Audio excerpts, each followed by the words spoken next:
So, here recently, the Pokemon Company has done something that they have never really done in the past when it comes to the mainline series. The entire 28 years the games have been out, they have never dived deep in explaining how players can hunt for shiny Pokemon. More specifically, proper methods on how to do it. But not until Scarlet and Violet, the most recent games in the mainline series. They just recently posted another tweet today, at the time of this recording, asking this: want to learn how to catch shiny Pokemon in Scarlet and Violet? Check out our guide on how to increase your chances of encountering them across the Paldean region, the land of Kitakami, and the terrarium at the Blueberry Academy. And then they link to a page on their website that surprisingly shows a lot of detailed information on what shiny Pokemon are, explaining the shiny charm and how to obtain it, how mass outbreaks can give you a better chance of spawning a shiny, and even going as far as explaining Sparkling Power when you use Herba Mystica. And not gonna lie, I've gotta commend them on posting recipes that'll give you Sparkling, Encounter, and Tidal Power level 3. Of course, these are the simple methods that utilize Salty and Sweet Herba Mystica. Using both, or mainly 2 Salty in combination of a single ingredient that correlates to the typing that you're wanting to encounter, will result in the easiest and smallest sandwich recipe that you can make, making them the most efficient. They even mentioned the Academy Special located in the Blueberry Academy's cafeteria that you can get by spending 150 Blueberry points. This of course will give you Sparkling level 1 to all types, meaning with this meal active, all Pokemon that you can encounter have a slightly better chance of becoming a shiny. With all of that, and even giving the examples of Pokemon that can help make catching those shinies even easier, such Pokemon like Breloom. So honestly, it's really cool to see the Pokemon Company finally embrace shiny hunting like this, explaining and showing new players how to start hunting shinies for their favorite Pokemon. Even though I'm sure most of you guys are already been commenting down in the comments below. If you reached this part of the video, comment below, easy shiny. There's already so many tutorials out there that go even deeper in explaining the best possible methods to get shiny Pokemon with ease, especially with how easier it's become with Legends Arceus and Generation 9.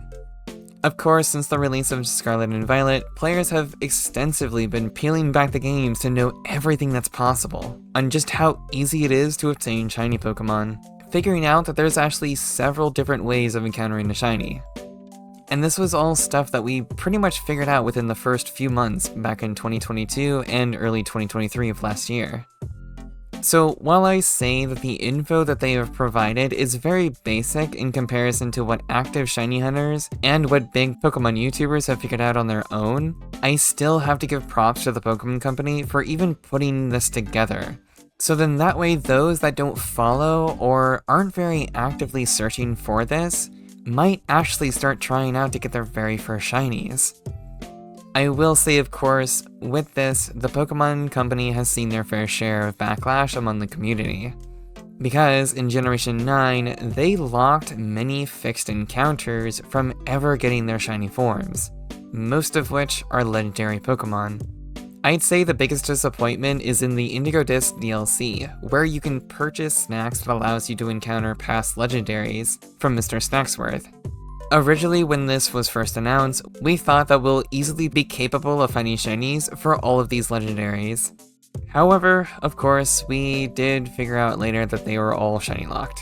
And this is something that many players bring up in all of the mentions of shiny Pokemon that their Pokemon Company talks about, especially when they do tweets like this one. And I've gotta agree with the players on this one. Because I'll be honest, I was excited to catch legendary Pokemon in the new DLC. I mean, they allowed it in the past games like Sword and Shield's DLC with the Dynamax Adventures, and even further back in Ultra Sun and Ultra Moon's Ultra Wormholes.